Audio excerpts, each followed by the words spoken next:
All right, team, let's dive right in. Today, we're cracking the code on a concept you're absolutely going to see on the BCBA exam, and more importantly, one you'll use all the time in practice. We're talking about task list item B22, behavioral momentum. We're going to focus on how this powerful idea helps us understand response persistence so you'll walk away ready for test date and your next session. So let's start with a classic scenario, something straight out of the exam. Picture this. You've got a kiddo who's a champ at high fives, touching their nose, all the easy fun stuff. But the second that math worksheet hits the table, it's a full stop. What do? Well, the whole point of this explainer is to give you the exact antecedent tool for this very problem. Keep this question in the back of your mind. Okay, so to really get the answer, we can't just memorize a definition. We need to understand the why behind it. And what's so cool is that the principle we're talking about was actually borrowed from, of all places, physics. Yeah, Sir Isaac Newton has a thing or two to teach us about behavior. Let's get into it. At its heart, behavioral momentum is pretty much what it sounds like. Behavior that's already happening is way more likely to keep happening. Once you get a client responding and complying, you build up this momentum, this forward motion. And that momentum helps carry them through a little bit of friction, like, say, a task they don't love. And this is where the analogy just clicks perfectly, right? Think about a bowling ball rolling down the alley. It's got momentum, it's hard to stop. Well, it's the same with behavior. When you get a client to do a quick series of easy, high-probability things they're likely to do anyway, you build up that behavioral momentum. And that makes them way more likely to follow through on that one tough, low-probability request. The behavior is now more resistant to disruption. Seriously, lock this mental model in your head for the exam. And here's the ultimate goal. This isn't just a clever trick to get a kid to do one math problem. We're building something much bigger. Response persistence.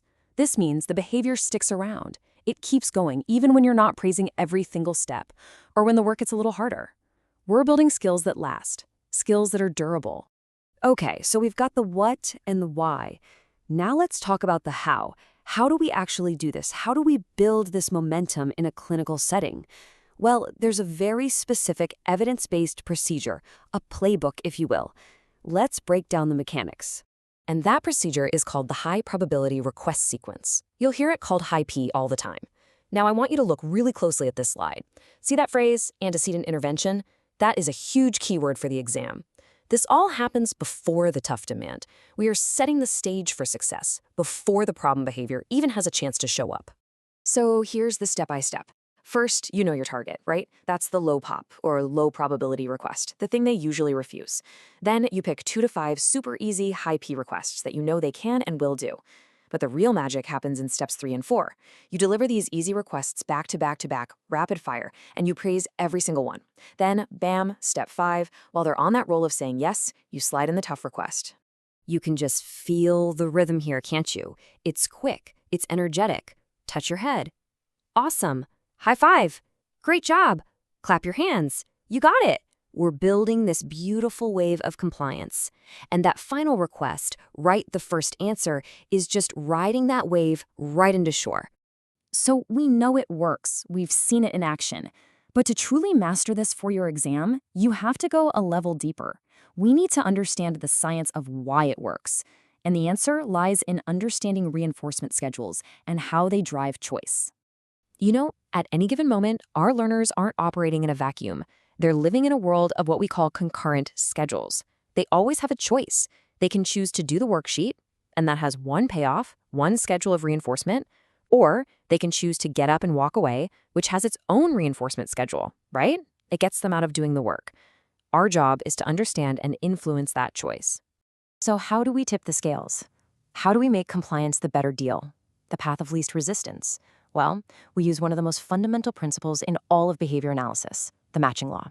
Now, the matching law sounds complicated, but it's really not. It just says that we'll match our behavior to wherever we can get the most bang for our buck, the best reinforcement. And best comes down to 3 things you see here. First is rate. We're going to do what pays off most often. Next is quality. We'll work harder for the really good stuff. And finally, immediacy. Sooner is always better. So the high P sequence is basically a brilliant hack of the matching law. For a brief moment, we make compliance the richest, fastest, most immediate source of reinforcement in the room. We are stacking the deck to make compliance the most likely choice. All right, let's bring it all home. We've gone from Newton's laws of physics to the nitty-gritty of the high P sequence and the deep science of the matching law. Now let's put it all together and ace that exam question we started with.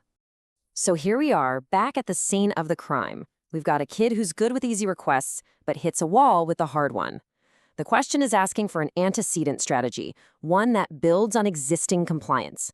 All the clues are right there in the question. And now, after everything we've talked about, the answer should be lighting up in your brain, right? Of course, the specific antecedent intervention designed to build on compliance to get a tough behavior started is the high probability request sequence. Okay, screenshot this in your mind. This slide is your exam day gold. First, it is an antecedent strategy, period. Second, it's about getting compliance started. It's not a skill teaching procedure. But this last one, this is the #1 trap they'll set for you. It is not a chained schedule. In a chain, you only get the prize at the very, very end. With high P, we reinforce every single easy step along the way. That's what builds the momentum. Don't let them trick you on that one.